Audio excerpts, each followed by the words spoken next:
There was a sage in northern part of Karnataka. Karnataka के उत्तरी भाग में एक ऋषि हुआ करते थे जिन्हें आज वीर शैव समुदाय के आधार स्तंभों में से एक माना जाता है। उनका नाम अल्लमा प्रभु था। एक योगी अल्लमा की तलाश में आए क्योंकि उन्होंने अल्लमा के बहुत चर्चे सुने थे। वो उनके साथ मुकाबला करना चाहते थे। ये योगी जो उनसे मिलने आए, उनकी उम्र लगभग 200 साल थी। बहुत जबरदस्त योग का अभ्यास करके शरीर के तत्वों पर महारत हासिल करते हुए उन्होंने अपने शरीर को इतना मजबूत बना लिया था कि उन्होंने उम्र को मात दे दी, और इस बात का उन्हें बहुत गर्व था। जिन लोगों को वो जानते थे वो सभी मर चुके थे, लेकिन वो जीवित थे और एक जवान आदमी की तरह मजबूत थे। उनका शरीर चट्टान की तरह था।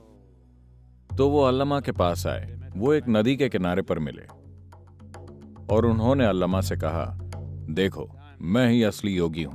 अगर तुम मेरी परीक्षा लेना चाहते हो You take your sword. तो अपनी तलवार लेकर मेरे सिर पर मारो और देखो क्या होता है।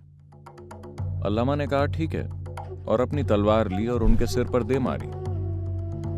तलवार ऐसे वापस उछली जैसे किसी चट्टान से टकराई हो। तो योगी ने कहा, यही मेरी ताकत है। कोई तलवार मेरे शरीर को काट नहीं सकती। मैं वास्तव में अमर हूं।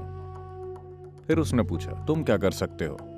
अल्लमा हंसे और बोले, आप भी अपनी तलवार से वार करो। योगी को संकोच हुआ क्योंकि अल्लमा चट्टान की तरह मजबूत नहीं दिख रहे थे, वो सामान्य दिख रहे थे। अल्लमा बोले, तलवार उठाओ, घबराओ मत।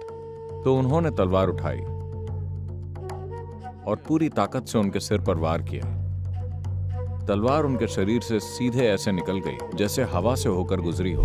योगी का वार जमीन से टकराया और योगी संतुलन खोकर नीचे गिर गया। उसने पूछा, ये क्या है?